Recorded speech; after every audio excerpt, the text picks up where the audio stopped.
I think we're running a little late, so I think I better get started here.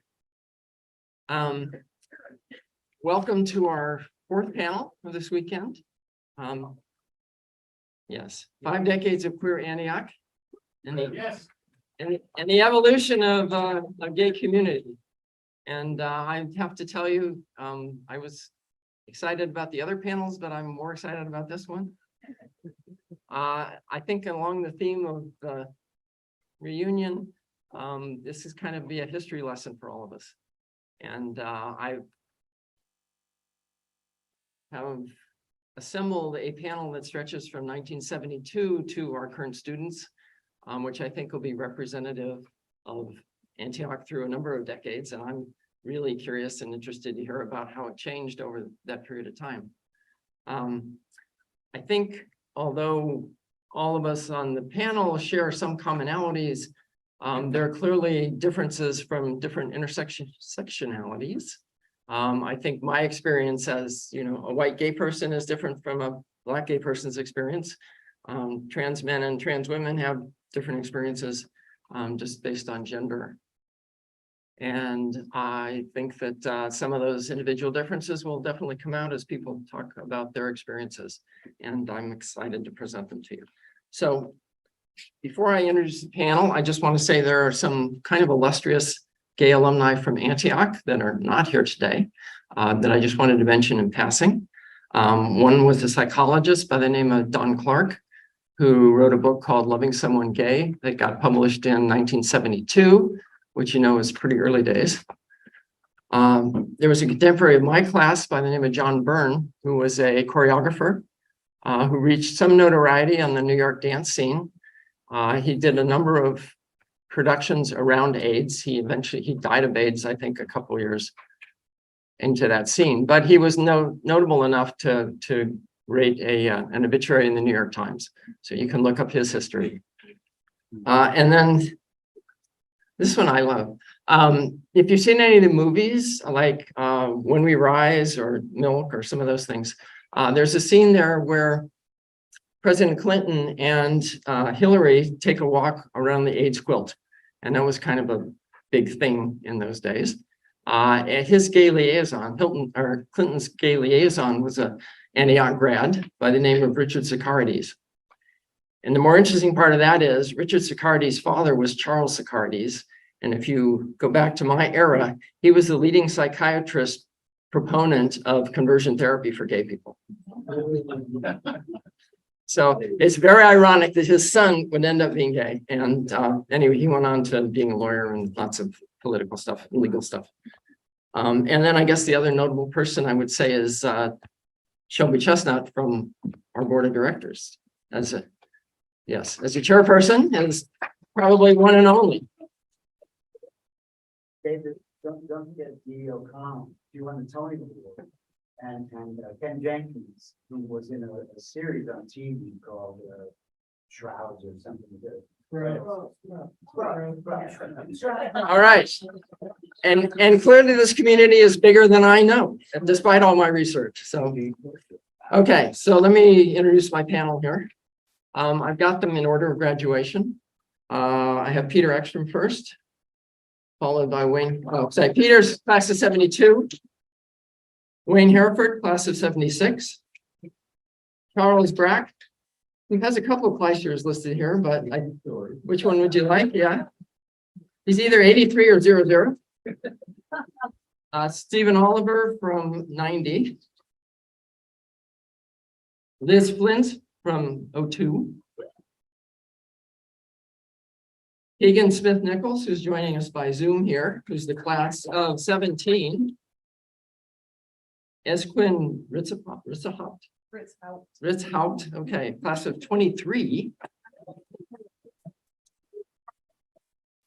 And Viktor Shinkle, who's a current student. So I've asked each of them to take 5 to 7 minutes. Unfortunately, I don't think there's anything that directly follows this session, so we have a little time we can play with. To come up and just spend 5 or 7 minutes talking about first, what their experience was being a gay person on campus. Was there a gay community? What was it like? And then how that influenced them in their later life. So let's start with Peter here. Oh, with me? Yes, you can start with you.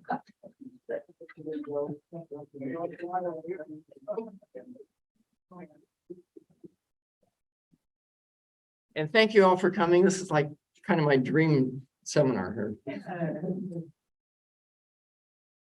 I haven't used a microphone for many a year. Yeah. Okay, my name is Peter Ekstrom. I graduated in 1972. And when I came here, well, I didn't really see a lot of homophobia, except that there were two incidents. One was a guy from a gas station down here that followed me around and harassed me. It was not good. And the other was a guy who worked in the co-op department. And what happened is I wasn't getting a job at Boston State Mental Hospital. And I was qualified, and I was really angry at this guy that ran that. And so I had the guards let me in one night. They was very friendly with the guards, very friendly. And they let me in, and I looked in the file to see what this guy had said. And it said, because of Peter Ekstrom's bizarre lifestyle, I wouldn't recommend him for any job. So I took that and I went to the dean, and we all had a meeting, and he got fired.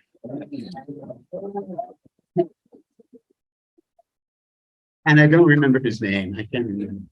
But when I came here, I came the day after Judy Garland killed herself and Stonewall happened.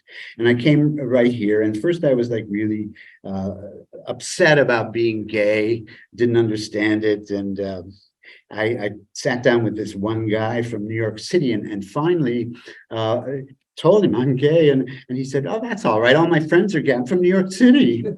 And it turns out that he was gay. I didn't know that until later. But I did a bunch of shows here as Aurora Borealis, and it was. Oh my! All right, thank you. Which was really wild. I don't even know why I did it, but I did. And talking about it later, we say I say that it was just me in a dress, Peter in a dress. I didn't have any tits. I sang. No lip syncing. I usually wore army boots sprayed silver and a beard at the beginning with glitter, purple glitter. And it was really fun. I got many students helped me, which was wild. I mean, sometimes 25 students when I did a show at the Victoria Opera House, and backup singers were, the backup singers were called the Iron Lungs, and they were wonderful. And what else? Cherry Tomatoes were another group of backup singers at Antioch. And anyway, so that's about it. I don't know what to say. Coming out is really important, is what I think. And I came out, I guess, as Aurora. I don't know, but it was fun. Let me tell you that. And I met a lot of people and have a lot of memories of those days. I don't perform anymore. I write. I'm a songwriter. The last time I performed, I did political satire every Monday night at the Cornelia Street Cafe in New York. And that was fun. It was the first time I had performed in a long time because I got stage fright acting in a play over here at the amphitheater. And it was terrible. And I never went back on the stage until I did this satire. Okay, thank you.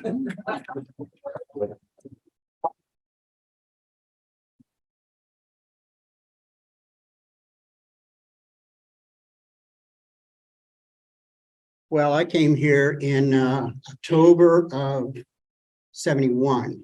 And for those of you who know the history, Stonewall was a couple of years out, but word of that had not reached St. Louis, where I lived. And I also came out of a Jesuit Catholic all-boys school that at the time, I figured out today, was 97% white. So most of the stuff I was dealing with, even though I knew I was gay, was around race and identity and stuff like that. And I mentioned in the meeting earlier today, I ended up being community manager in, I think it was 73, 74, and no, 74, 75. And at that time in the union on the second floor, there was I think it was just the gay center, I think. There was also a women's center. and community government was sort of in charge of allocating space. They didn't have a budget. And I think I had like $1,500 for the whole year to give people. So I gave them 100, somebody else 100 or whatever. But I wasn't really out at that point. I remember being, those of you who lived in dorms, remember there were PFs or preceptoral fellows, which are like upper class people who advise incoming students. I was a PF a bunch of times. And I remember once I had a freshman incoming person who started coming out as part of his college, adventure.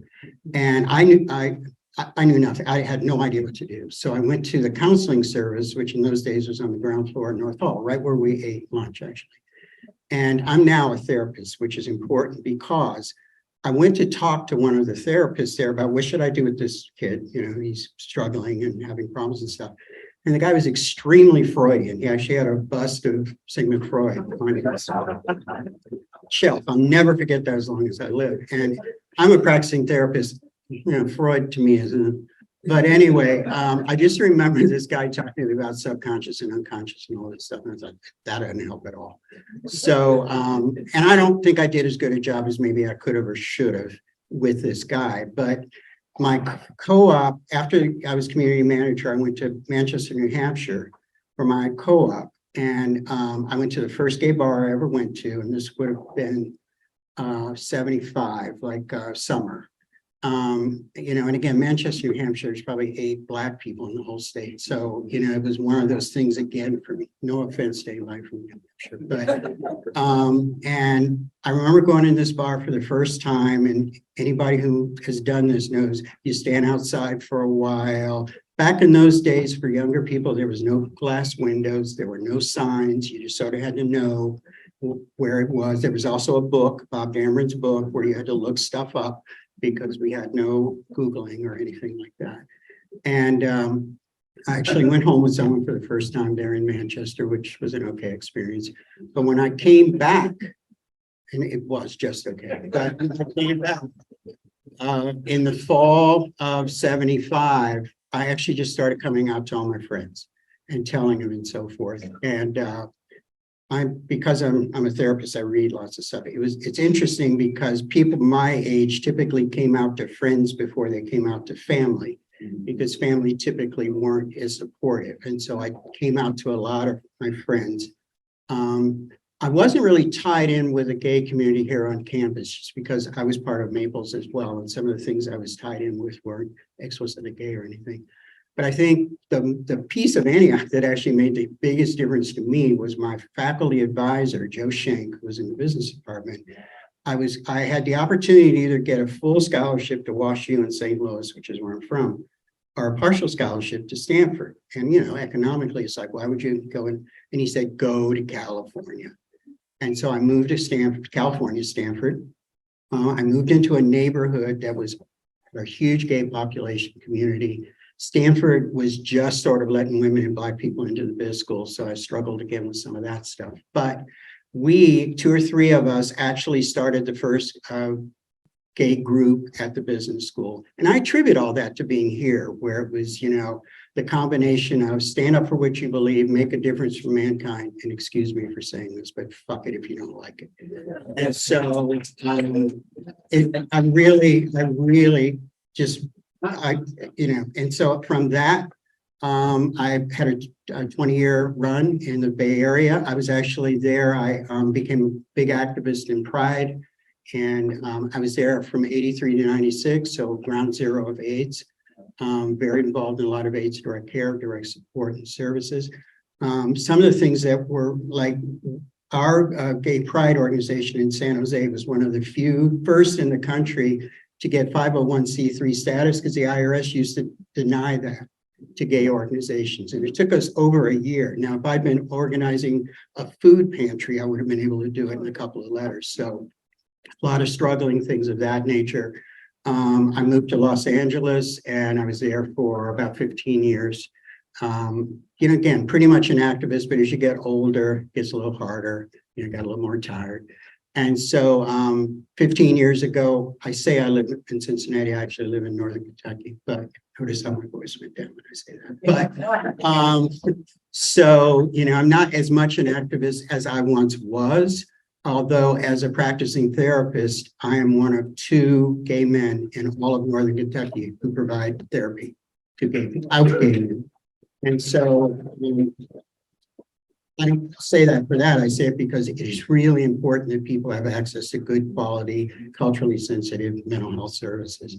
And I attribute all the energy, all the just whatever that I have. You know, we spoke earlier. I was here during the strike. I was here, you know, during a lot of crazy times. I mean, think about Antioch is, somebody said it in that first thing about how, you know, the dorms were dirty and stuff didn't work, and you know, and that didn't matter. It was sort of like what that person said in Dr. Fernandez's speech, that you were here because you wanted to be here, and there was a community, and it was a place where I think you really learned how to connect and speak up for yourself. I think we listened better in those days than people listen to each other now, but to me, it's foundational. You know, I have a graduate degree from Stanford. I have another degree from Northern Kentucky University. It's the only place that makes any difference to me in terms of how I see the world, in terms of how it's influenced me and so forth. And, you know, one other story I'll tell you, early in my career, I was fired from a Catholic university because this closeted guy saw me in a bar and went back and told the BP, and I got fired. And I got fired because I didn't underline a total twice. So as an HR guy, I can tell you that's bullshit. So I learned there, and I started there, that I never interviewed for a job again without being explicit that I'm a gay man. I've been asked inappropriate interview questions like, what does your wife do? And I would say, my husband does this. Because the other thing I decided, I was never going to be in a position again where I had to worry about being fired because someone didn't value, appreciate, like, or whatever who I am. And again, I think a lot of that I learned just the craziness of being at Antioch in those days. And as I say, it's an experience I look back on, I totally value. I wasn't that active as a gay man here, but if it wasn't for that formational time that I had here, I don't think my life would have been anywhere near as exciting and of interest, and I think productive for other people and for the world as it's been. Thank you.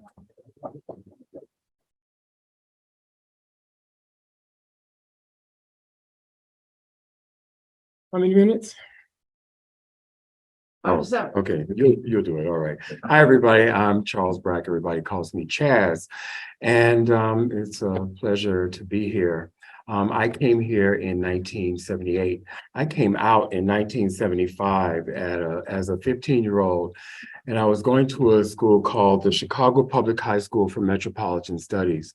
I had been bullied in 8th grade at the beginning, and so I didn't finish 8th grade, and I was petrified that I was not going to survive the Chicago public school system.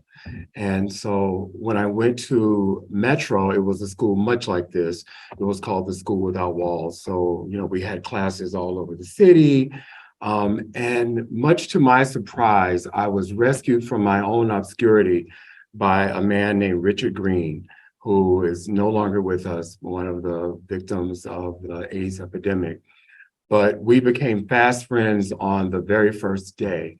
And I was with him the day he passed. So that's really an important little piece of history for me. But we were the nucleus of a bunch of kids at this school that was 150 when I started and 250 kids when I left. And there was about, I would say about maybe 24 LGBTQIA folks then, but back then it was just gay. Everybody was gay, you know, which was an interesting progression. But I came here in '77 as a prospective student. And I remember the Gay Center on the corner. I forget, it was kind of like across from Rockford Chapel, or what was it, the Vice President's house or something. And there were quite a few gay men and women on campus, and they were very welcoming. So I came to Antioch to be gay. I knew that I would be safe here. And that was one of the main reasons that I came to this college, because I wanted to be safe, because I never really felt safe anywhere, but I did here. You know, being a financial aid student, I had to do college work study program. So I did the Gay Center. For many, many quarters, I did the Gay Center. And so before I get into the whole gay career, I think it's really important to talk about the spring of 1980. The winter of 79 was not a pleasant year here for anyone who was a woman, who was Black, who was queer. There were hate crimes, you know, like people getting signs put on their door, people getting graffiti on their door, people being threatened, so forth and so on. And so in that spring of 1980, we did something called the Lesbian and Gay Cultural Day, which had 3 different components. I think you'll probably remember that, Drew, you big homo. So we had we had an art event in the basement of Birch. It was basically an art opening. So all of the, you know, the students on campus who were in that department, you know, were showing their best stuff. And there was even an installation. There was a poetry reading outside on the patio. And then later that night, we had a Black party, which included lots of drugs and alcohol. And we just opened up the whole Gay Center and had just a blowout to just let the campus know who we were. And it was wildly successful. And that was during the days of meal tickets. So we had a stack of meal tickets in like a shopping bag at the end of that night because it was so successful. But this really whetted my appetite for doing activism. And so when I left here, I went, first, the co-op. I discovered racism in the gay community. I really think it's important to say that. My first co-op was in 1979 at the Urban School of San Francisco. And there was a few communities. There was Polk Sutter, which was for like young men who had to, you know, depend on survival sex. There was the Castro, which was Castro clones, like, you know, a lot of the guys that you see in the Village People. Fulton Market was for the BDSM community, and then Haight-Ashbury was for like the hippie community, Radical Fairy, so forth and so on. I looked like Sylvester back then, you know, the legendary Sylvester, and there was no space for me on that side of the bay. And so, you know, getting carded at bars and having, you know, the white man on this side and the white man on that side getting served and me being ignored if I could get into the bar. So when I finally graduated, quasi-graduated in '83, long story, some other time, I went to New York City and I started having the same experiences there. And I found an organization called Black and White Men Together that did anti-racism work in the community that then morphed into, hey, Kevin, that then morphed into men of all colors together because it was real clear that racism wasn't a Black and white issue. There's more people in there. That parlayed me into a job at the New York City Commission on Human Rights in the Lesbian and Gay Discrimination Documentation Project / AIDS Discrimination Division. Takes forever to say, but we did really great work there. We presented City Council with a tome about an inch thick of all the cases that were not actionable and could not be brought to the Commission on Human Rights, but from people who had suffered discrimination. We presented that to the City Council at the time that Intro 2 was on the floor, and we won. So, and from there, I went on to the Gay Men's Health Crisis, where I was the producer and the director of their weekly television magazine called Living with AIDS, until such time I tested positive and couldn't figure out how to do HIV at home and at work.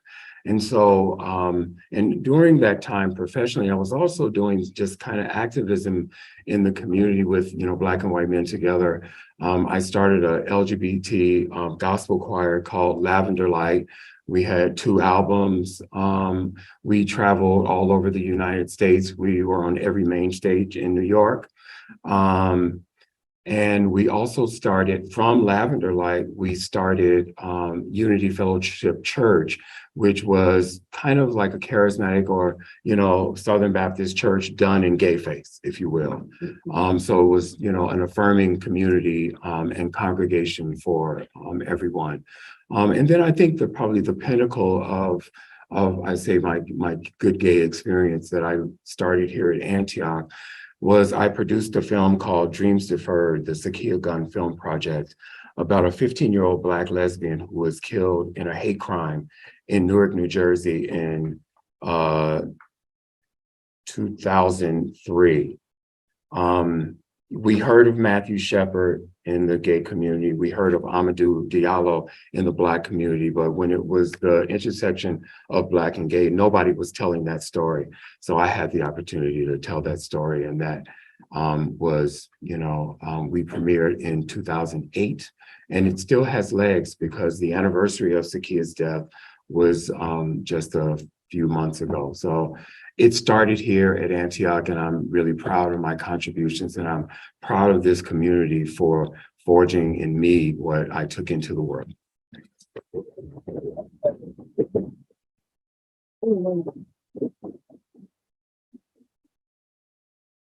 I'm taking moderator prerogative here. I kind of wanted to track on something Chaz was saying about discrimination in the gay community. So I was in San Francisco in the 70s. And I was going to Berkeley, and most of my gay group were Asian. And at one point, they started to get double carded at the bars and, show us 2 pieces of ID. And, people don't carry 2 picture pieces of ID usually.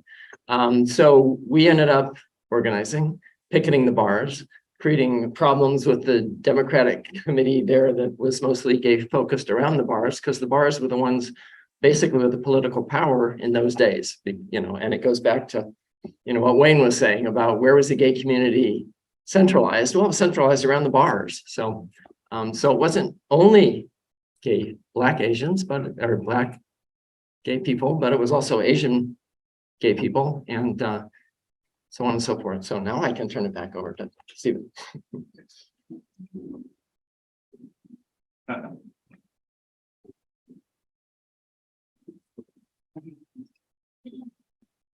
All right, hard to follow such amazing people.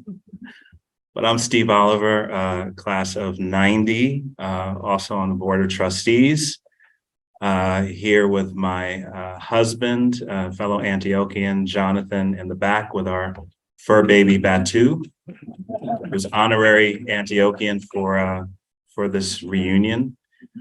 In trying to think about what I would talk about, currently, I'm a professor at Salem State University, and one of the courses that I'm able to teach now is LGBTQ issues in higher education. Prior to being at Salem State, I was at the University of Kentucky, working in diversity, and had a hand in establishing an LGBTQ task force that resulted in their first full-time hire for the LGBT center there. Worked for the Pride Foundation in Seattle, and was the grants and scholarship manager for one of the largest LGBTQ scholarship funds in the country. And a lot of this work that I'm involved in now, I draw the line back to experiences that I had here at Antioch. One of the things I'm grateful for now in working with young people is that there's more of an understanding of this category when people talk about questioning, right?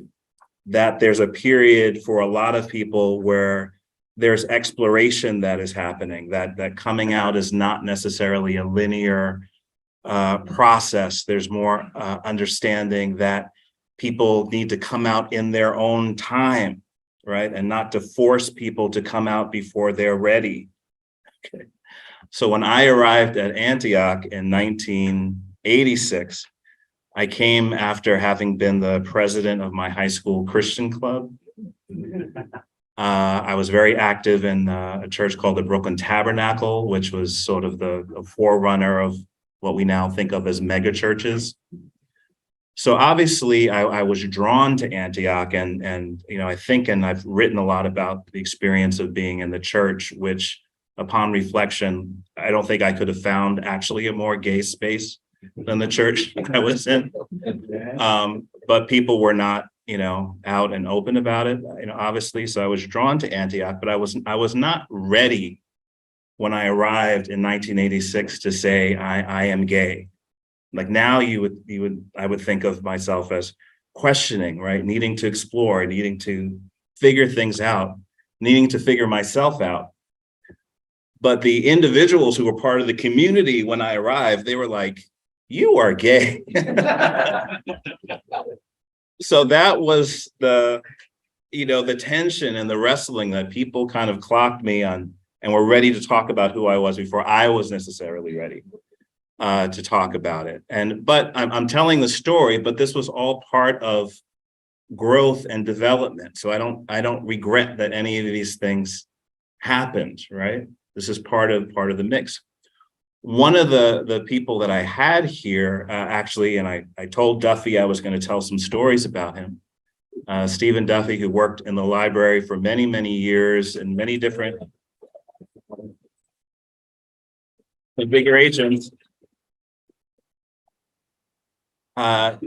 Duffy was sort of central to my growth and development. I had a co-op in the library one semester. And Duffy at that time was like the hub of info, like he knew everything about everybody. So if I even thought about dating somebody or anything that happened, by the time I got back to work, Duffy already knew about it. You know, and he'd be like, I heard you were hanging out with this person. I heard this was going on, you know, that kind of a thing. I don't know how he knew about it, but he always knew about it. All right, doesn't matter.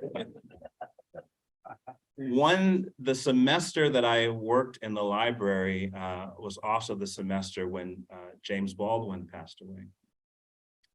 And Duffy comes up to me and he says, hey, Ollie, they called me Ollie back then. Hey, Ollie, you know, James Baldwin passed away. And I'm ashamed to say now, I said to Duffy back, well, who's James Baldwin? All right. So here came, several books. And the one that I remember was reading Giovanni's Room, which if any of you know that story, it's a beautiful novel by James Baldwin that he finished in 1958, where he's telling the story of somebody in turmoil over this question of their identity. So I read that book and I saw myself just reflected back in so many themes of that book. And so you can imagine my surprise when I went home and looked at my parents' library, and I was convinced my parents didn't know anything about anything. And there in my parents' library was a copy of Giovanni's Room.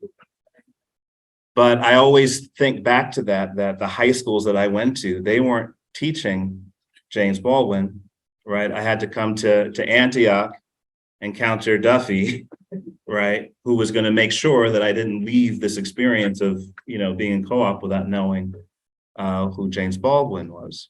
And that's been a gift that I've just drawn from so many times over the years. I am thankful for the examples of people that were further along in their development than I was. So I think all of us that have spent time at Antioch, there were individuals, right? So I'm telling the story of Duffy, but there were other people that were here who I just saw as just strong role models. I think about Craig Johnson, who's also on the board of trustees, right? Mark Burko, Ricardo Ramos, John Carr, right? And so many others. Those of you who are in the era remember those people who have just stayed in my mind of examples of what was possible. When I saw Duffy and saw his partner here, who Duffy always referred to him as my stuff, going home to be with my stuff. But that was one of the first examples that I saw of, a couple that was figuring out their life and having a life and making it work, that put in my mind, okay, these things are possible, right? I could imagine a positive future for myself.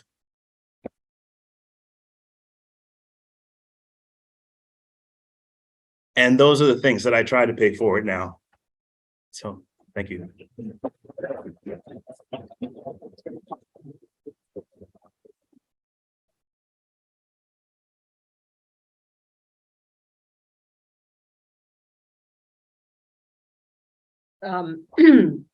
Really not fair to make me tear up right before my turn, but I'll try to do my best. My name is Liz Flyntz. I graduated in 2002. I was community manager from 2001 to 2002.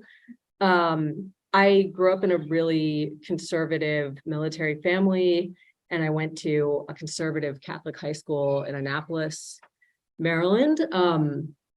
And I was like an exceptionally feckless and foolhardy teenager. And somehow I thought it would be a really good idea to come out when I was 13 in my first year of high school. And I also came out as an atheist and told them that I wouldn't be doing confirmation that year, which was like at that time was a requirement of graduation from the Catholic high school. And it went over really great. They loved that. So I had a lot of like special meetings with the nuns. It was I did actually eventually graduate, but it was like a pretty torturous experience.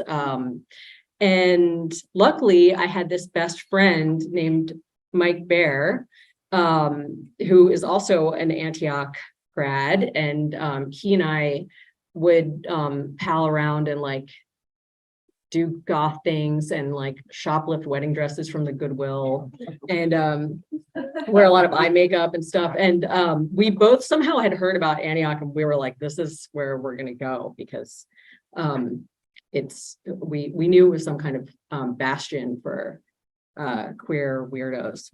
So we made it happen. Mike came a year after I had started. I came to Antioch when I was 17. And I was trying to think about what was the kind of gay culture or queer culture on campus. At that time, there was a queer center. I guess the gay center had at that time morphed to a queer center that was in the student union. And that center did some activities that were like, gender fuck was a really popular one. That was like kind of a drag, etc. extravaganza. I was just looking at these pictures that Shannon McCarville left in the admissions office desk, like somewhere in there. And there's some really embarrassing pictures of me. And there's some pictures of Bird Pappas and I doing some kind of drag knife fight that I think we did with real knives. It was probably extremely dangerous amongst the many stupid things we did.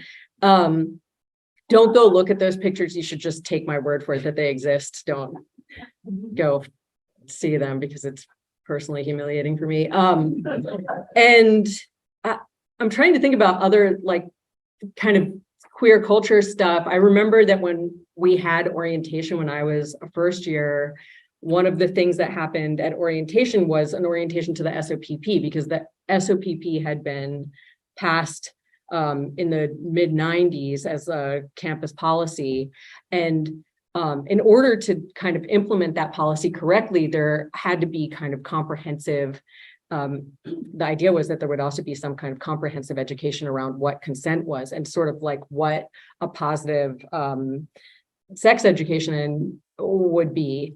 And that included things like safer sex, and there was the like classic demo of the condom on the banana, but there was also an extensive fisting demonstration, and we were like, wow, there's a lot out there that is maybe not something that you just kind of stumble across necessarily. I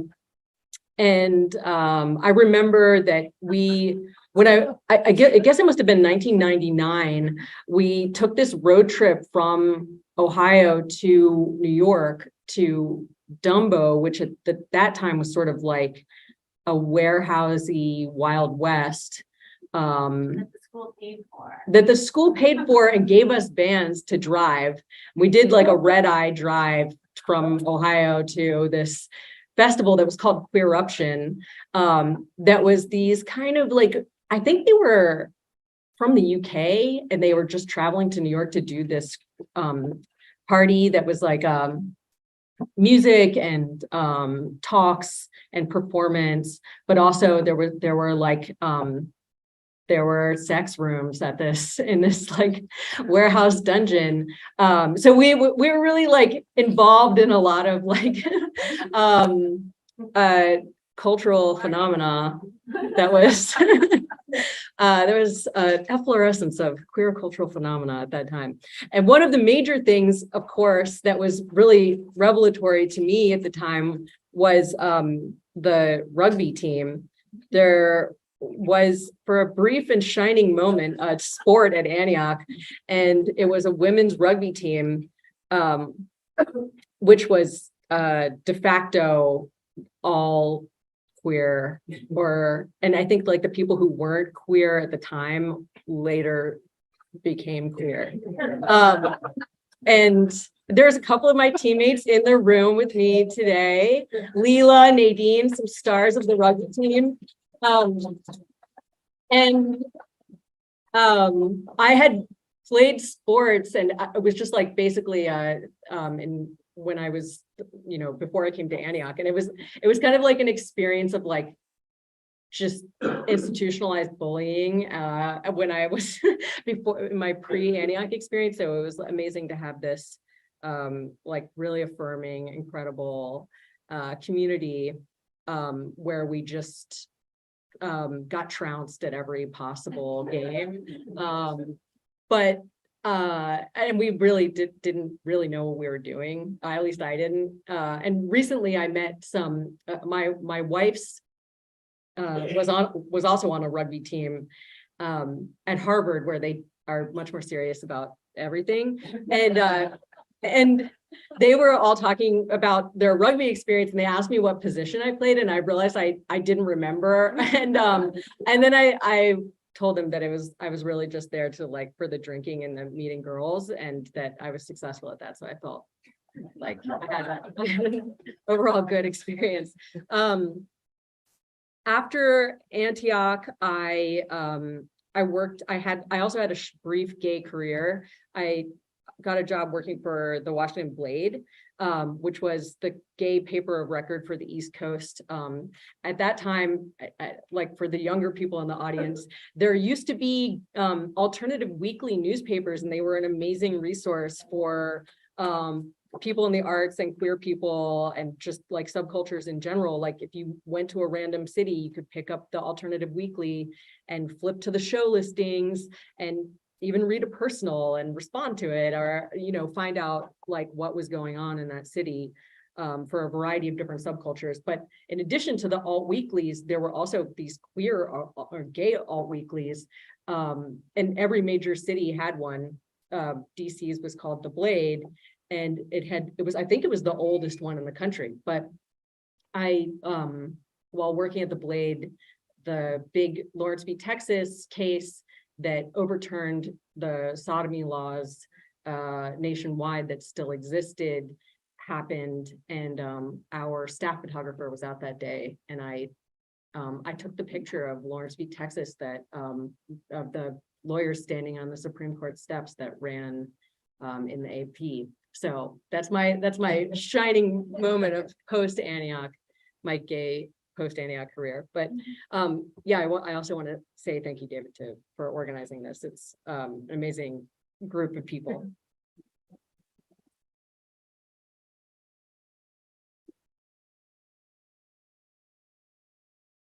Okay, so I'm going to go to Zoom here, and Keegan, who is a graduate of 2017. So you're kind of our post-reopening graduate.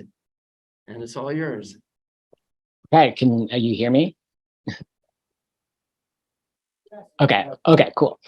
So hi, everyone. My name is Keegan. I graduated in the class of 2017, and I'm coming to you right now from Iowa City, Iowa, where I am a librarian for University of Iowa. So I came to Antioch in 2013, sort of on the heels of, well, I guess I should back up a little bit, actually. Long before I had language for it, I've always known that I'm trans. I think it was one of my like early core memories. And it took me maybe 10 years until I had unsupervised internet access and could Google like, what is this thing that I've always felt? And found a really incredible community online when I was 14 or so. Because before that, I was like, surely I'm the only person who feels this way. And it was so exciting to learn that I'm not. And my family was not really supportive at all, to the extent that I actually finished out my high school at a boarding school. And probably the second day I was at that school, I changed the name on my room, saying like, that's not my name is Keegan, that's what you're going to call me. And before anyone even really had a chance to know me, I was like, these are the pronouns you're going to use, this is my name. And it, I think, worked out really well. Like, it wasn't, people always talk about like, oh, it's so hard when someone transitions to get used to things. And I was like, oh, I'm just totally avoiding that. Nobody has to get used to anything new. And I do feel really lucky that this announcement was mostly met with bewilderment from staff, as opposed to all of the things that right now are like very intense culture war issues, like what bathroom are you going to use? What sports team do you play on? What dorm are you going to live in? People were just kind of like, oh, well, we've never had this happen before, so I don't know. Which I think was a lot better than having to hear every single person's opinion on everything.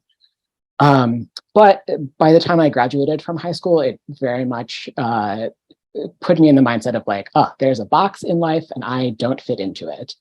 And Antioch was a perfect remedy for that. So I remember when I was applying to Antioch, this was pre-accreditation, so pre-Common App. And on the application, there, under the gender section, there was just a free text box and you could write literally anything that you wanted. I don't think they had, as a librarian, this kind of worries me. There's like no standard vocabulary, but at the time I was like, oh, this is great. I don't even remember what I wrote, but I remember being like, wow, I can be more true to myself here. And I know that I must have made some indication about being trans on my application, because when I had my interview, the person interviewing me said like, hey, I understand that you're in the process of transition. Is there anything that we as a school can do to support you? And I was so surprised by this because I had been so used to sort of doing the education of everyone around me that I was like, oh, no, I don't need any support, which in retrospect was probably not the right answer to that question, but really took me by surprise and really like made it even more clear to me, like, oh, this is the school for me to go to. And then also when I was filling out my like housing application, I was so used to the very strictly regimented boarding school, like you can't be in a 10-foot radius of someone of the quote unquote opposite sex without getting some sort of conduct violation. And to just be met with this sort of like, who do you want to live with? Text box was really cool and gave me a lot more confidence to just be myself and to not feel like I had to sort of bend myself into categories that made sense to other people. And it was also really straightforward to get an email address that had, I guess at that time we called it preferred name. At this point, I'm just like, oh, this is my name. But it wasn't my legal name at that point, but had an email address that like actually reflected what I wanted to be called. Most of the time, my name showed up correctly on course rosters, although there was one time that it didn't. And I spent, well, the professor was like, oh, we're waiting for this one person to show up. And I was like, oh, that's me. But I really wasn't very willing to say like, oh, actually there's been a misunderstanding. So we did sit for about 20 minutes before she was like, oh, I guess they're just not coming. So my apologies to anyone who was in community journalism. I think that was probably winter 2014. I did waste 20 minutes of your time. But most of the time things were pretty good.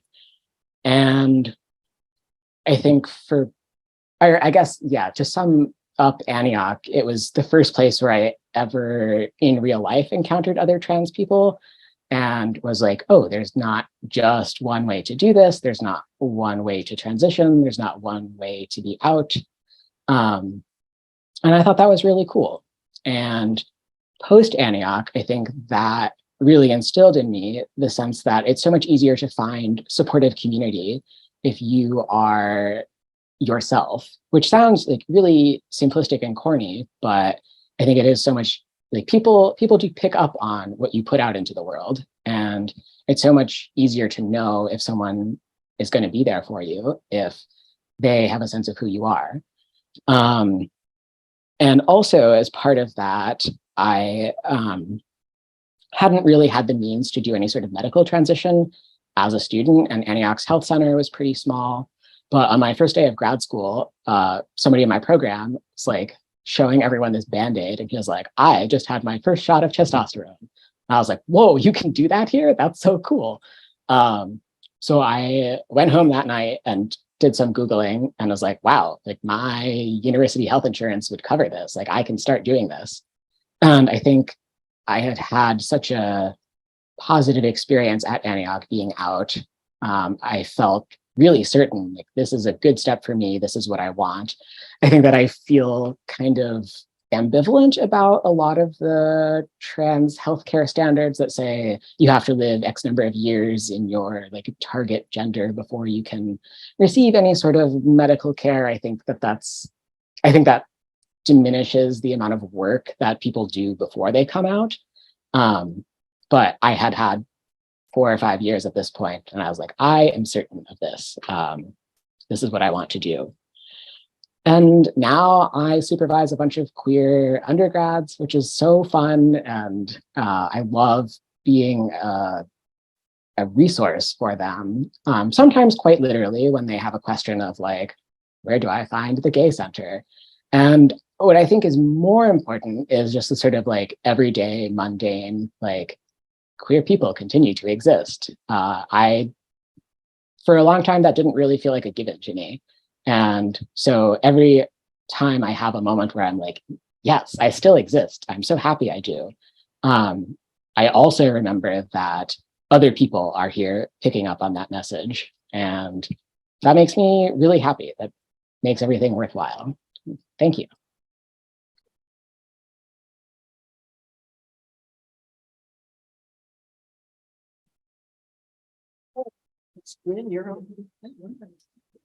My pronoun button just fell on the floor, so that's cool. Very timely. So, hi, my name is Quinn Ritzhaupt. I use any pronouns, and I just graduated from Antioch like 3 weeks ago. So I'm class of 2023. And this is my first read 2011. I'm really excited. So I think it's important to talk a little bit about where I'm from and how I ended up at Antioch. I'm from Piqua, Ohio, which is a really small conservative city about an hour away from Yellow Springs. My family is very leftist, and we have always been like freaks in Piqua. My parents had 4 children, all of whom are queer. My older sibling, Zoe Ritzhaupt, is an alumni from the class of 2020. They're non-binary. While they attended Antioch, they brought back Month of Sex and did that for a few years. And as a part of Month of Sex, they put on Gender Fuck. And I wasn't going to talk about this story, but it's really funny, so I will talk about it. I started in fall 2019, which means I was right before COVID started. And my siblings' Gender Fuck was in winter 2020.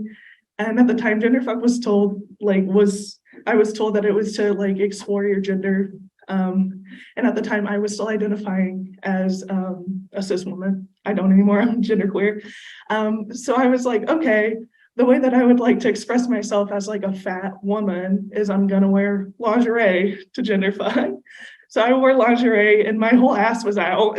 And I went to gender fun, and my boss, Scott Sanders, came to gender fun. And I was standing there in my underwear, and I had just started working for him like 2 weeks ago. And I was so embarrassed, like out of my mind, that he was there. He was really cool with it. It's really funny. I worked for him for the next 4 years and we still laugh about it. So that was kind of like, I think my first Genderfuck was really cool. We had drag performances. It was probably my first experience with like seeing like people in drag in person, because like I said, I'm from Pickwood, there's not a queer scene there at all. So it was really fun, other than the whole Scott Sanders being there, but he was great about it. So I think when talking about queer spaces on campus, as it was from 2019 to 2023, as I have gone here, I wouldn't say that there are any queer spaces, because I would consider the entire college a queer space at this point. Like we don't really, I never felt like we needed to have a queer center when 80+% of us are queer. So it felt like everywhere I was at was like a queer space. All of my friends are queer. I never felt like I had to like come out or do anything. When I decided to start using like other pronouns than just she, her, it was accepted very easily. And I didn't have to like do anything crazy or like people be weird about it. One of the coolest things about going to Antioch is not only queer students, but seeing queer staff and faculty being successful here. Like Kevin Magruder, who is wonderful. I've taken a few classes with him, and it was really cool. It's really cool to see like older queer folks have like successful careers at Antioch, and like stuff not be weird because of that. Like we had Waka Saccone, class of 2005, was our mailroom coordinator when I started here, and they were amazing. Duffy was still working here when I started here, and obviously he's amazing, as everybody knows. But seeing like elder queer people be able to be successful, like really helped me in my time here. Me and my best friend Loretta revived the record in 2021. And a 2-person queer newspaper team. And we put out, I don't know, almost 10 issues together before I graduated. So it was really cool. And I revived Camelot, which isn't really a queer event, but it's important. So I think it is a queer event when everybody writing is queer. So, and I felt like it was important. So I brought back Camelot. During my last quarter at Antioch, I served as the resident assistant of the Queer Hall in Birch. So that was really cool too. Like I said, it's kind of hard to have like a queer hall when every hall has like queer people in it, like primarily. So it was cool to be able to serve as RA for that time. When talking about my post-Antioch queer career, it's kind of hard to, because like I said, I graduated 3 weeks ago, so there's not much to say. But I am going to grad school at Wright State next month, and I am going to be queer there too. So.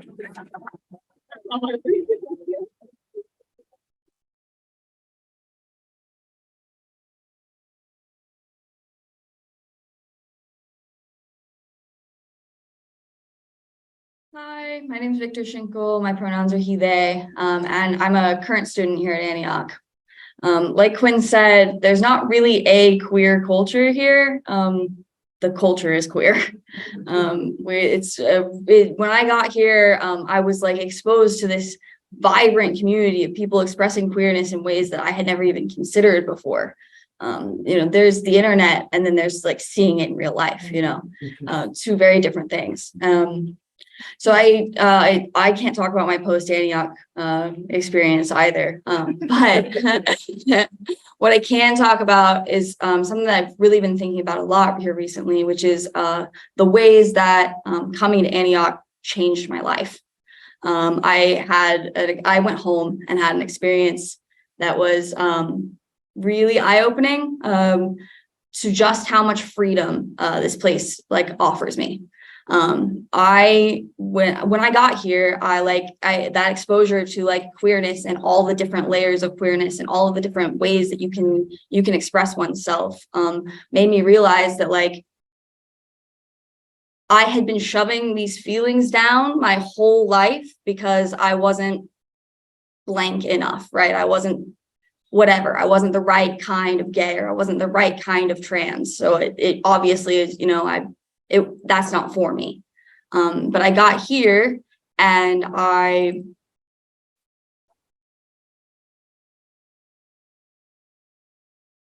sorry.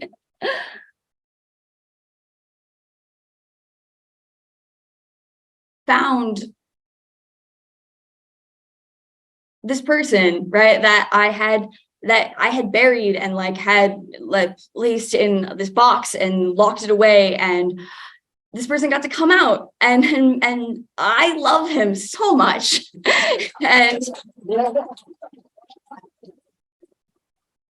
And it's thanks to Antioch, and it's thanks to the fact that I was allowed to like explore and ask questions, and I knew that I wouldn't be met with the same like shame or guilt or fear that I would other places. Here it's encouraged, and I'm loved, and I am safe. And that's what queerness at Antioch really means to me.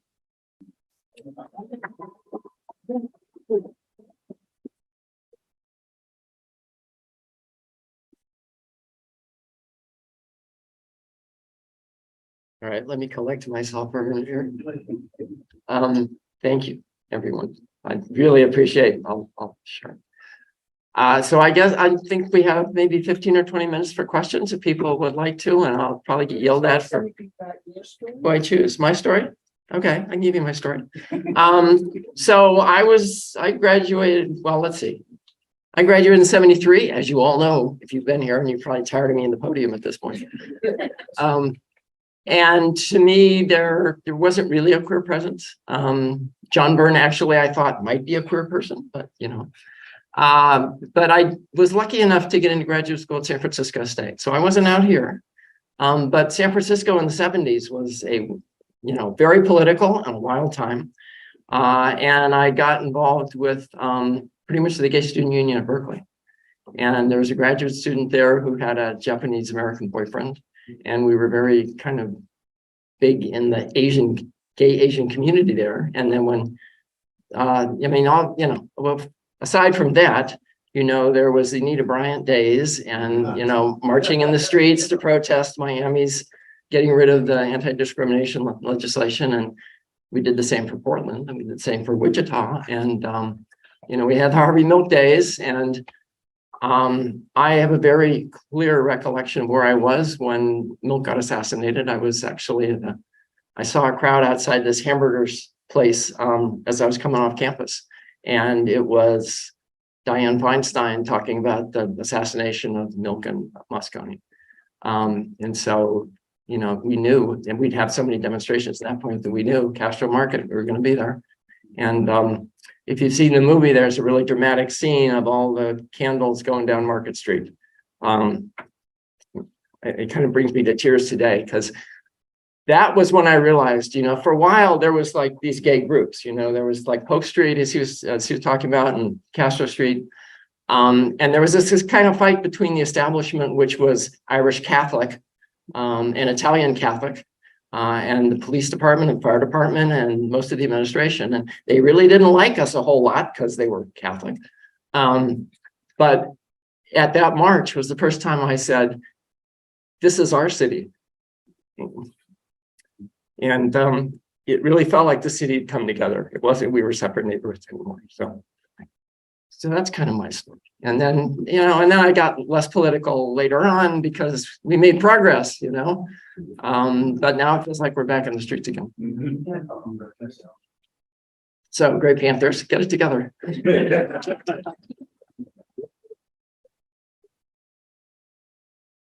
Okay, now you had my stories. Thank you.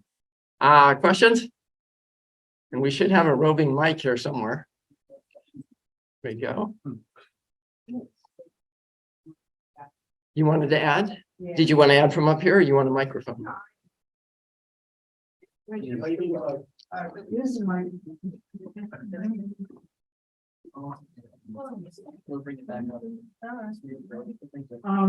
So I graduated in 77, and I was part of the I was in the questioning period of my life and I'm finding and all that. But anyway, Amani Corral, I want to give credit to a number of people who are really important to me. Imani and I hooked up in the art department. Imani is African-American from Pennsylvania originally. And so we hooked up in Los Angeles directly after graduating from Antioch. And I had been on the dinner party with Big Beauty Chicago for about 3 months. And then I left that because I felt the project was racist and a retelling of Western civilization from kind of a white girl's point of view. I had real problems with it. Anyway, so I separated from that.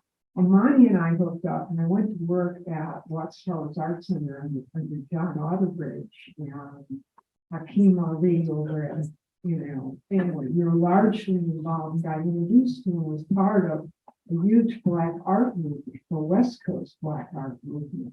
And Amani Corral and Egypt, who's also an Antioch graduate, and there were 2 other women who kind of formed a catalyst of Black women, young Black women in this larger movement. And I think we had really intersectionality and interface with that, broadening people's understanding. So I just wanted to really give a shout out to Amani.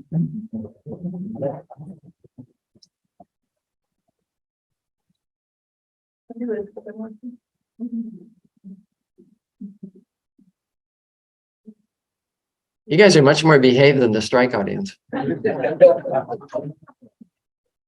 video was class of 67. So I want to bring it back just a few more years. And I can't really tell you about the community here, but I can tell you, when I came to campus, I was met by a gentleman with my name. We brought off the train, and he had a card that said Oliva on it. And this guy had on a pastel plaid shirt and black pants. And I thought, who in the heck is this guy? And it turned out to be Father Berkey. And anyone from that age range might know Father Berkey was a Catholic priest in Yellow Springs, and a wonderful person. And he introduced me to Yates and Gail Hafner, who were professors here at Antioch and the youth group advisor, Catholic youth group advisor. While I was here, I was excommunicated from the Catholic Church, not by Father Berkey, but he had the audacity to be sick one Saturday for confession. And another priest came in from another area, and of course he said to me, "Oh my God, no, you can't receive sacraments ever again. You may not receive sacraments." So even though Father Berkey had nourished me and nurtured me through that time of, but he would always ask me, "Well, are you sorry that you're gay?" And I said, "No." And he'd say, "Are you thinking about it?" I'm an Antiochian, I'm always thinking about it. Okay, fine, keep going. Just to add that to our conversation. I'll get a note for you.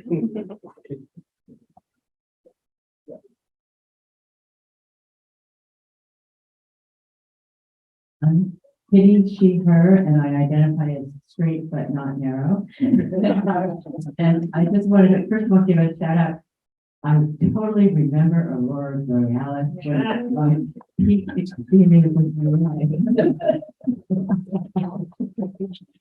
So wonderful, so great.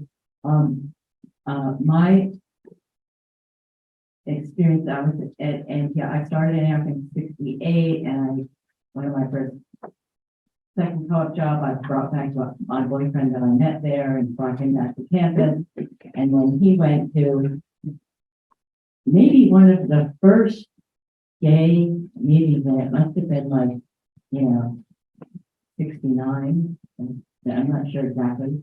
And he came back and said, I figured it out. I'm gay. There's nothing wrong with that. And we have to break up. I was like, okay, fine. There's a lot of other reasons that was a good name. but I just been like really observing the transformation, like, and celebrating the transformation in society from, when I was a kid in high school, and it was like, gay was like some kind of illness, and it was in You know, it's like CFM, and like, you know, an illness and people were trying to cure it and figure out what good, you know, the Freudian analysis and then just watching the transformation and I'm so happy that people are now can be who they are and I can go to my friend's wedding. That's been, you know, it's been friends and having a life and it's just like I love it. I love it. I love the world. I love the way it's changing and thank you so much for all of you for being here. Wayne and then Jess. I just want to say that as someone who's living in the South, it's really important to understand those rights are being taken away as we sit and speak. I could lose my license right now in Kentucky if I talk to someone less than the age of 18 about gender. Now it's on hold, but that's what our legislature pushed. You can refuse to allow a child to use the bathroom if you want to. Tennessee passed a law that you report a child if you suspect they're gay to their parents. So while I would agree, similar to racial issues, that things are a great deal better.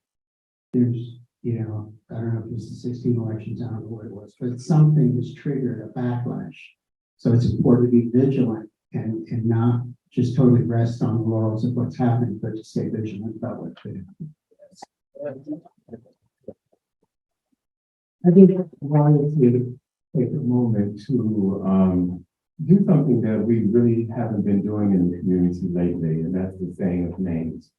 In 1983, when I left campus, was pretty much the beginning of the AIDS epidemic.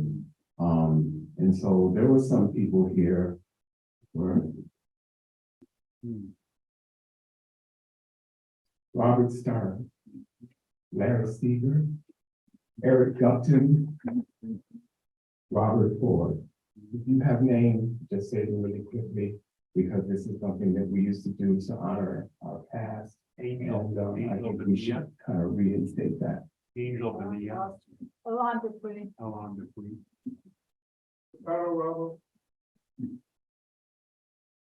What was the angel's last name? Thank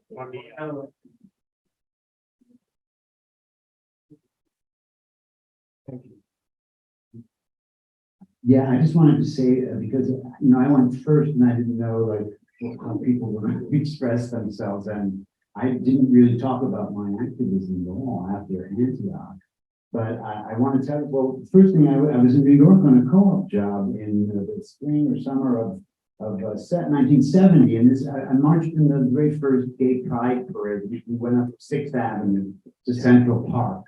And it was wonderful. And as far as I know, friend Brian and I started the Gay Center here. I mean, that's my memory of that. We brought back posters and manifestos and all sorts of things from New York. And we mostly just wanted to know who was gay. But then we got into political stuff. But the biggest thing that happened to me through Antioch was I got a co-op job, raking leaves at Mount Auburn Cemetery in Boston. And I met a group of gay guys, and we formed a little group called the Sugarplum Fairies. The first thing we did was we went down to the May Day demonstration, which was horrible, you know, the police getting us with stuff, and, you know. Oh, sorry. I think the name on was it. But then we decided that we would put together, because we did street theater. That was a combination of anti-homophobia and anti-Vietnam. So it was a mixed platter. But you know, we did it, and that was fun. But we decided to tour the rural South. And we ran into problems in Roanoke, Virginia, for sure. But then we ended up in Dallas. And we were all tripping on acid and acting out Bergman films in the back of a flatbed truck, things like that. But I came back to England and I worked it so that I could call this gay liberation, the collective experience. And I got credit for it. So there you go, only at Antioch, and you get credit for being a Brack.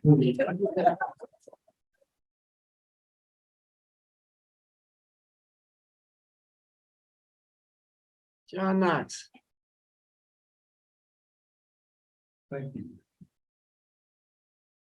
David, I want to thank you for doing this. As far as I'm aware, there's never been any reunion event that's broached the subject before. I have a lot of willing participants, which is wonderful. I want to talk a little bit about my era, which was 60s. But first I want to mention, I hope everybody knows about Peter Adair, who was my classmate, and he did a bunch of monumental films, but Word Is Out is an amazing film. We've talked about this in our chapter. I think Antioch should have that and be making that available because it's an extraordinary bit of storytelling about people coming out that makes it easy for people who maybe are from other communities who are seeing, oh, that's just like my aunt. So anyway, that's a commercial. Does the college have a copy? I don't know. No. Anyway, I was also going to say that I have a question. I was there from 64 to 69. I was in the dean's office for a while. I think things changed at 1970, and it might have been also, there are other changes that were happening because I had a life as an environmental person after that, but there was no environmental movement as such before 1970. So in the world of gender and sexual preference awareness, my experience as a straight guy at Antioch was that there was never any talk. People were not out. There certainly may have been underground that I didn't know about. And what I'd be very curious about is if any of the other gray hairs here had any experience with intolerance, because I didn't see that myself. But people were, we had people who were dancers, and if you queried deeply, we might have said, oh, is so-and-so homosexual? I don't know. I just didn't see it. I think it's actually, from my experiences, that Antioch was always a welcoming place. And the manifestation in those days was not to talk about it and let people do what they would do. And my take on it, I think, is that people weren't really out, at least speaking from, kind of Wayne in my experience. And so therefore there wasn't a lot of visibility to push back against. There is a history of the Queer Center or the Gay Center in Antiochiana, and it's a little different than Peter's recollection. And I had, I saw the office, but I don't know who was running it at the time I was there. So, and I will say I was remiss in not mentioning Peter Adair. And Denny Chu, who is the gay Asian man in that film, was part of the circle of people I knew in San Francisco.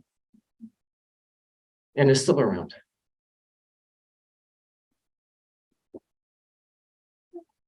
Oh yeah, okay. I have to wait for the microphone to get to you. Hi, my name is Raina Daniels. I'm the class of 2006 or 2004, depending on whether you talk to me or the registrar. I'm so just feeling really overwhelmed with emotion, just seeing this community of folks here. And I think that in the queer community, we talk a lot about chosen family. And many folks have lost their family of origin in many different ways and have selected and found loved ones who they align with politically and culturally in these ways. And I think I know that that's true for my Antioch classmates, that these are my siblings and my cousins, and we are all still in touch in this way. And I haven't seen the Antioch nurture its alumni community, its queer alumni community, in a way that could provide us with aunties and uncles and grandparents and grandkids and godchildren. And so I hope that this is that momentum, especially as I hear the youngest Antiochians talk about how campus feels queer. It just it warms my heart. It feels like a lot of groundwork that we have put painstakingly forward to make the culture of the college, the revolutionary social justice mission of the college, is a queer mission, and is a mission that so many of us in this room are holding in our professional and our personal life. And I'm thinking about my individual cohort, and we were the aughts. We were the before the closure kids. We were the folks who were told that the identity politics that we were creating around queerness and around transness and around militant intersectionality, around the anti-racism work that needed to be bound to queer politics and to revolutionary politics, that it was too much, that it was going to destroy the college, that it was going to destroy the world, that we were too fringe, that we weren't going to know how to live out in the world, that there was no such thing as a safe space, that we needed to stop attracting attention. And I know from my own experience of interfacing with a few of you that you were in those meetings and those conversations saying, wait, no, these are our kids. And so thank you to the few of you in this room that I know really stood up for the identity politics generation, because we're seeing now this political backlash against all of this hard work that we've done when we have known that the world was going to continue to come for Black trans women as a scapegoat of fascist movements that could control all of us in this room and everyone outside this room. And so I also just want to sing the glory of our generation too, because so many folks are still in the field pushing so hard. I mean, our board chair, Shelby Chestnut, is the ED of the Transgender Law Center. Those folks from my immediate community, we have trans gynecologists, we have folks running the sex workers therapy program that serves all of San Francisco, providing also individual care as a therapist. We're working in mental health fields and nonprofit fields and the legal field. We're just all over the country doing really incredible work with this very dangerous curriculum that we developed in the office. That was really resting on the shoulders of the really dangerous curriculum that you all pushed forward during your own time. So maybe in retrospect, knowing and supporting our ability to be out on campus, and not just out, but in control on campus through student government. And so that's a thank you. And it's also a please be our proud aunties and uncles and gender neutral nibblings. We are the nibblings of your generation. And we really do want you to connect with us and reach out. And also remember that we have queer experts and speakers and panelists and alumni to bring back into the fold that really do deserve to be lifted up, so much more so than so-and-so whose husband owns a golf course, and that's why they're an important person to talk to at this event. I want to know how you're moving and shaking. And so many of us continue to do that because it's our life's blood until we're in our 60s and 70s and 80s and beyond. So thank you, just shout out to the queer community that we're forming here as a microcosm. Yeah, I would say as much, as much as the backlash is causing great grief. If I look back to our time, there were the women's movement and lesbians over here, gay men over here, and now with the umbrella of in the rainbow, the allies are so much stronger now, and the possibility of pushing back against the reaction, I think, is much greater now than it would have been then. So I'm encouraged by that. So Brian. Thanks. Brian Norman, Keegan, who's the queer person. First, I just want to thank each and every panelist for sharing their story, that they are precious and important. And I really want to thank Viktor, you in particular, because what I heard was a story of queer joy. And there's a lot of ways that we experience our queerness, and there's a lot of ways we experience our Antioch-ness. And those come in lots of different emotional registers. It's very rare and precious to hear it in the register of queer joy. And I think queer joy is an incredibly powerful, potentially radical emotion and a radical presence. And if we can become a place of queer joy, that is a place to push back against the backlash and push forward.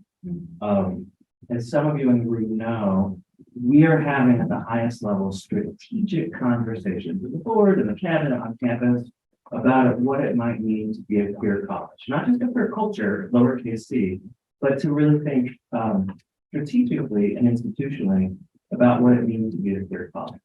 I don't think any other higher education institution in the land is having a strategic conversation about what it means to be a queer college. I hope everyone in this room pushes us, but also supports that conversation and helps us figure out what that might look like. And I hope that queer joy is the fuel driving it. Okay, let me take one more question here, I think, and we'll get wrapped up. All right. Wait for the mic.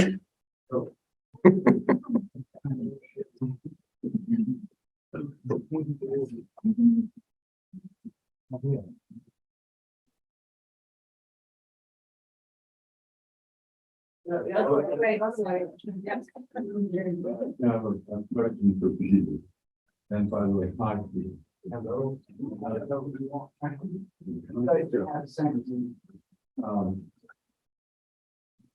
I don't know how many people know the kind of things that Peter explored.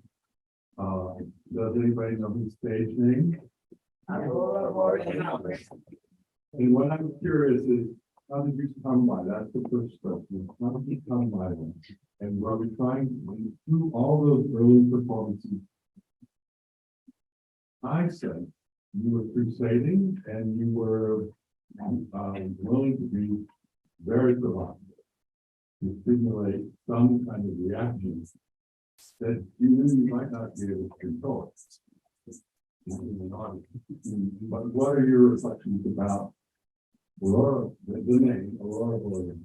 That came about when I was with the group of the Sugar Bum Fairy that we did street theater. One night we sat around in a love circle, something like that, and we named ourselves. That's all. And I liked that name from a long time ago, and that was that. And we had Peaches Bombay and whatever. There were many names. That's how it came about. And since then, when I came back to the college, that's when I started to perform. And I think, I don't know if I get emails and stuff from people who say, oh, you really were, what are the words I mean? You were inspirational to us. You helped us come out. And I'm thinking, well, maybe one of the reasons I did this is because I wanted people to like me. Not that I wanted to like me as a gay person, but just as a regular person. Maybe as a defense. I'm not sure. But it was wild. And I used a lot of cheap tricks in my thing, like dropping balloons on people and those kinds of things. And I think people really like that. I never, what happened is for every show, when I had all these tricks and stuff, I never let anybody know what was going to happen. That worked for me. I said, okay, when I sing this, I want you to pull this string and da da da da da. And it worked. It worked. It was really a lot of fun. And well, thank you for thinking that I'm a trailblazer. I don't look at myself like that. I just look, I'm Peter. That's it. I'm Peter. But yeah, I was being myself. No, I don't know if people in the room know, but Peter performed at the 2010 show at Coffee. And very that helped him get there. Worked to set up, and we worked with very roommates who were on good behavior.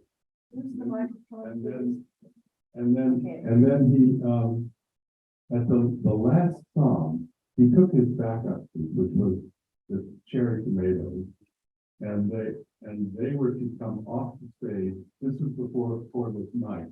Okay, so they would come off the stage in front, and he would come up to the front of the stage, and he was in an evening gown he got into the world that was just incredibly splendid, and we covered his vision. Walked like this up to the edge of the stage, and then because he could not control his balance, he fell off into their arms, and then they righted him, and he walked up the aisle and went into the audience and sat down on an inmate's lap.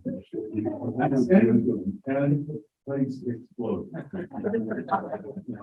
And then he came out and went across the aisle and in about 5 feet and did it again. And the same sort of reaction, and then a third time. And the third time, the roof should have come off. And there was this inmate that I had been working with, setting up, and he leaned over to me and he says, he has no way of knowing, but he's thinking all the right way.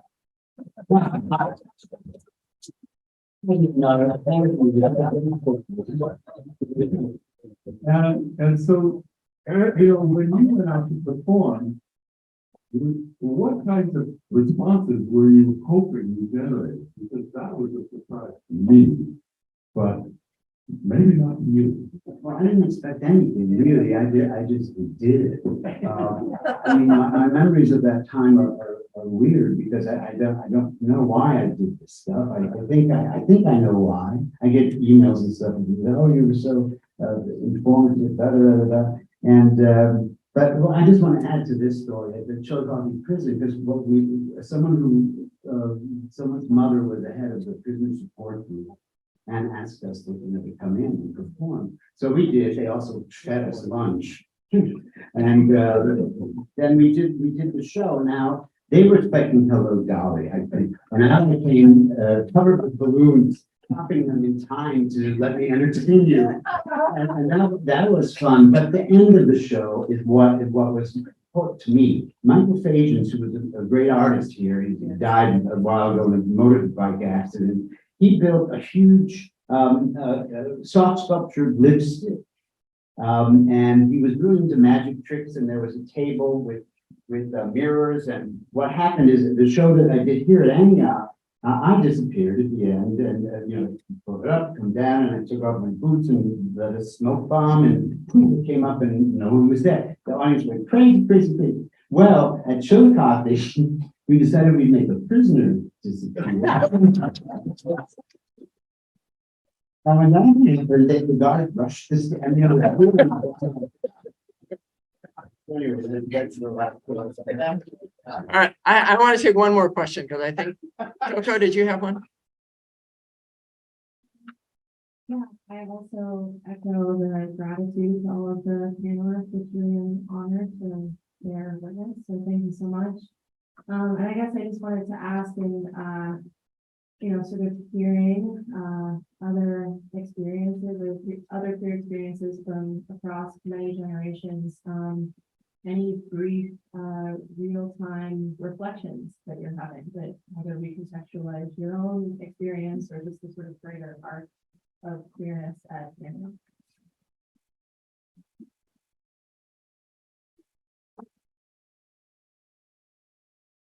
Say more. Yeah, I don't know. I guess I'm thinking about these different moments in time and how it feels like Antioch really provided a sort of opening for folks to understand themselves and be in a community. And that's the common thread, but also that's been sort of re-articulated with the terminology or experiences perspective to each generation. And yeah, so just any common threads for you or things you see that are different about another's experience or resonate with your own, or would make you go, like I didn't even think about that before. Well, I would say, you know, the thing that pops into my head is that, you know, we really were a little family here, you know, the queer folks on campus. But I have to say that we were supported by allies. And so, you know, we had a lot of classmates, like we used to, you know, talk about the Blacks, the Jews, and the gays that sit over in the corner in the cab. But those were our friends, you know, and they supported us. And so while we were creating community, my, you know, straight counterparts were also creating community around us, supporting us, insulating us from some of the hatred that was on campus, because I'm not going to sit here and say that there was not. I mean, there was faculty, there were staff, there were students who definitely did not appreciate our presence on campus. But we were a small but mighty group. But I think that our allies really did step up and support us and help us create this environment. Many of them who are here now, you know, cisgender straight folks who have loved me through my AIDS diagnosis, through my addiction, so forth and so on, who never blinked, you know, when the word gay was spoken. I think that's important to say that it was the spirit of Antioch during my time that made me survive. Yes, I don't know if that helps.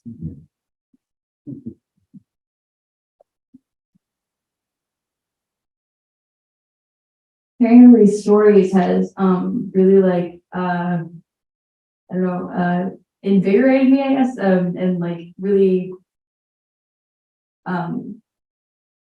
sent home the need to get out in the real world and back into the fight.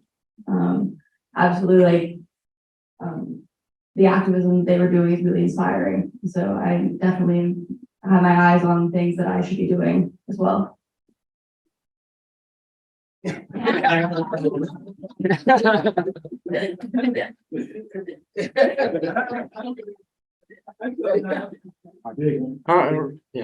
well, I think we need to wrap it up because I'm getting a little late here, and I know this has been a wonderful panel, and I so appreciate it. Can I respond to Victor real quick? Pardon me? Can I respond to Victor real quick? Yes, I guess you can. I'll be. You know, Victor saying they need to get back into the fight, and I think they might be forgetting the wonderful protest piece that they were integral in. Was it last year? Yeah, last year. HB 454 in Ohio was a horrendous anti-trans legislation bill. Victor alumni Lola Nelson Betts and myself, we did a protest piece in the streets of Yellow Springs where we walked the state of the cross with trans Jesus. And then the crucifixion of trans Jesus, and then we took the sacraments of our estrogen on the main lawn and read a sermon. And you are doing activism. Don't forget that. There's remnants of the piece in the old building on display. It's a cross that has the names of all the trans people who died of violence in 2020. And there are too many, for sure. And there's documentation of that piece, if anybody's interested, I can share it with them. Excellent. All right, now we need to go. Thank you very much, everybody. Thank you, Keegan. You'll be in touch.